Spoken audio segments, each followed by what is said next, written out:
بسم اللہ الرحمن الرحیم۔ السلام علیکم۔ Welcome to rise and shine school online classes class 7۔ میں آپ کی اردو کی ٹیچر ہوں۔ امید ہے کہ آپ خیر و عافیت کے ساتھ ہوں گے۔ آج جو ہم سبق پڑھیں گے وہ ہے نعت۔ اور بیٹا آپ لوگوں کو میں بتاتی چلوں کہ نعت اس نظم کو کہا جاتا ہے جس میں حضرت محمد صلی اللہ علیہ وسلم کی تعریف بیان کی جائے۔ تو ہم اپنے سبق کا آغاز کرتے ہیں۔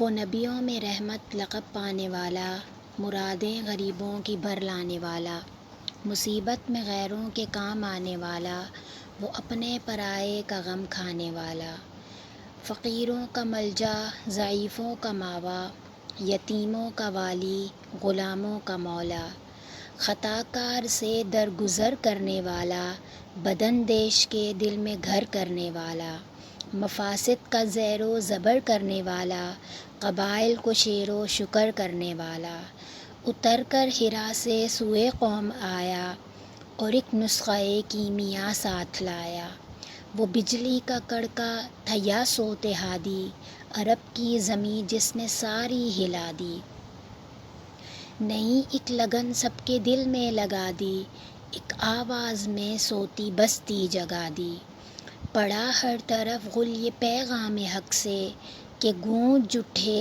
دشت و جبل نام حق سے۔ مولانا الطاف حسین حالی کی یہ نعت ہے، انہوں نے یہ نظم لکھی ہے، نعت لکھی ہے۔ اچھا بیٹا اس نظم میں 6 اشعار کے مجموعے بنائے گئے ہیں، اور 6 اشعار کے مجموعے کو کہا جاتا ہے مسدس۔ سدس عربی میں 6 کو کہا جاتا ہے، اور مسدس 6 اشعار کے مجموعے کو کہا جاتا ہے۔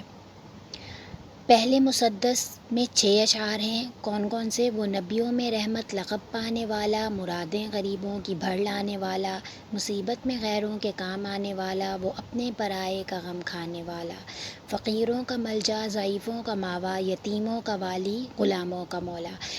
یہ 6 اشعار ہیں، اور ان 6 اشعار کے مجموعے کو مسدس کہا جاتا ہے۔ ٹھیک ہے، تو ہم اس کی تشریح کر لیتے ہیں۔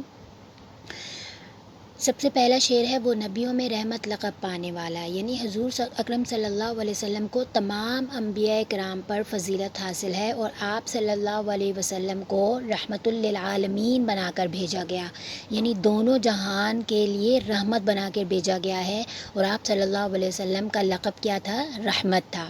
ٹھیک ہے، مرادیں غریبوں کی بھر لانے والا، آپ صلی اللہ علیہ وسلم رحم دل تھے اور ضرورت مندوں کی خواہشات اور تمنائیں پوری کرنے والے تھے۔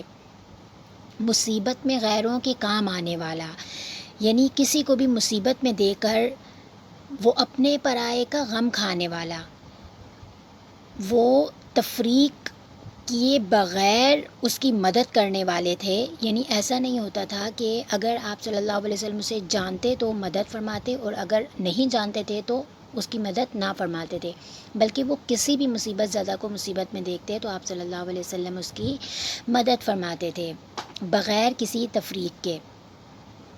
اور فقیروں کے لیے فقیروں کا ملجا، ضعیفوں کا ماوا، یتیموں کا والی، غلاموں کا مولا، یعنی آپ صلی اللہ علیہ وسلم فقیروں کے لیے کہ جن کا دنیا میں کوئی ٹھکانہ نہیں، آپ صلی اللہ علیہ وسلم ان کے لیے ایک محفوظ پناہ گاہ ہوتے، یعنی آپ صلی اللہ انہیں پتہ ہوتا تھا کہ ہم وہاں جائیں گے تو ہمیں ٹھکانہ مل جائے گا۔